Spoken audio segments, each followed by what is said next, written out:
As a frequent real-life tennis player who's put years of my life into this sport, a proper tennis VR game is my dream. In my head, it is one that allows me to be mildly active and use the skills that I've gained through the years in a virtual reality game. We aren't quite to that level yet, but with the release of tennis esports in July 2022, we have some competition in the VR tennis market. Just before that release, I started and completed a video review of first-person tennis, the Real Tennis Simulator, which was the only one around at the time. Now that both games have had public dev cycles of at least 6 months, let's break down where each of these shine and where I see improvement from a player perspective. First-person tennis is available on Steam and Quest's main store at $25 USD and $23 USD respectively. Tennis esports is priced at $30 USD on the Quest's App Lab store, and that is exclusively on Quest. Let's dig in.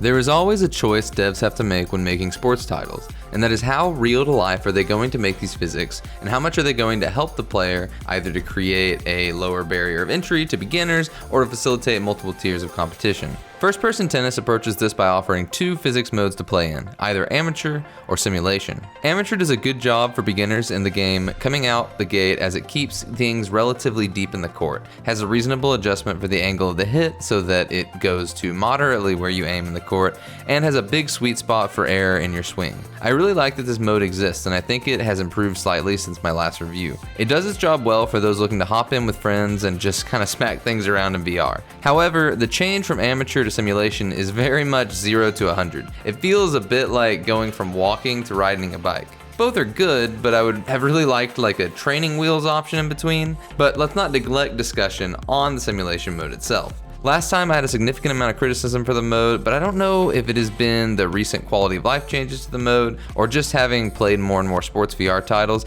it has grown on me just a bit more. It does a good job of replicating what I would assume to be like a 52, 53 pound strong racket with some concerns around spin generation that I'll chat about in a bit. You're going to have a hard time adjusting to backhand and forehand changes due to the Quest controllers, but that is an issue in both games and can likely be fixed with the use of attachments like Hello Real. Speaking of tennis esports, they approached tennis with one default physics mode, and as it turns out, I think they ended up pulling off that exact middle-of-the-road training wheels approach to physics. When you are hitting, it definitely doesn't feel like the game is giving the shot to you, but if you pay attention, you can feel the corrections being made between contact and where the ball actually falls on the court. Regardless of physics simulation level, one thing that both of these games miss on is the availability for higher tension / grab when hitting the ball. I typically play in real life with a 58 to 62 pound strung racket, which for those that don't know what that means, the higher the racket bed is strung, the more spin generated but less initial power. All of my swings seem to replicate my real life swing, but I would always fly a meter or two from my desired destination, and I think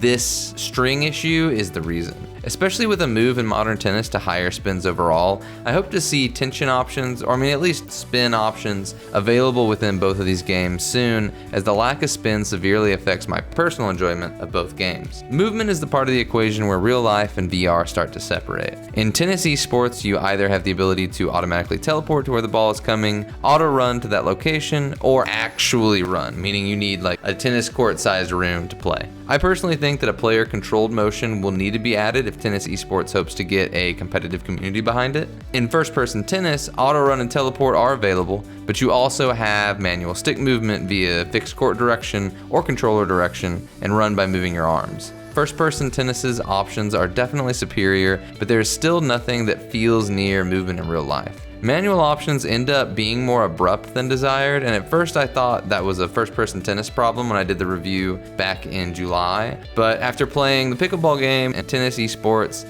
nothing really seems to work. I don't know what needs to be done to improve this, but nothing feels quite right.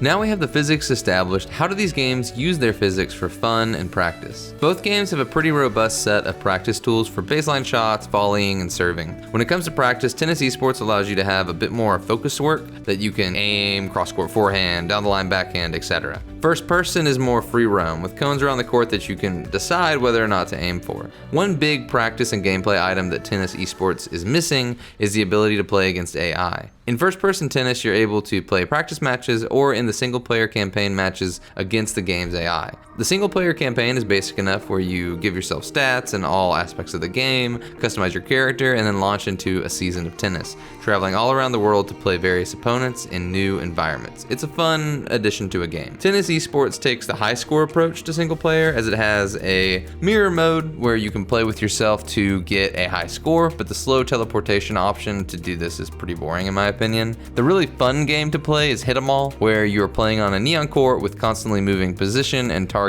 There are 3 skill levels worth of leaderboards, and the point system is pretty robust. This is a really fun one, and it is the mode that had me coming back to the game the most. Finally, we get to multiplayer. I did not want to create a whole other section of the video just to talk about it because it is basic and it works. You decide which server you're in, either do or don't have quick match on, or you can join public/private lobbies to play with friends or strangers. First person tennis has a larger player base from what I can tell, but both games have decent Discord presences if you want to find games through that avenue.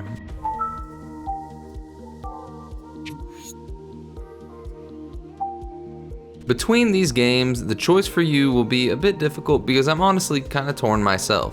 First-person tennis has superior physics and movement options for the moment, but it doesn't have a good intermediate option, which I think a lot of people fall under, much like a bell curve. Instead, it focuses on the beginners and the advanced players. If you're a top gamer type person, this is likely where you should end up. Tennis esports appeals more in the intermediate section with improved visuals and succinct training wheel style of play, alongside the top prize pool tournaments that they host. A reminder that if you are PC VR, first-person tennis is your only option, and if you're on Quest, tennis esports is $7 USD more than first-person tennis. At the end of the day, both of these do a decent job with tennis racket physics and casual multiplayer, but fall short at the full tennis experience due to the medium that it is in. My hope is that this new, healthy competition between the game developers opens up the floodgate for innovation among their team, and we get even more great tennis options and customizations. Thank you for watching. Thanks for watching the video. I really appreciate your time and viewership. If you would like to join the community, I host monthly VR tournaments and community nights in my Discord. I would love for you to stop by, say hi, and get involved. On top of that, we are always talking about new news and events in social and casual sport VR. I look forward to seeing you around.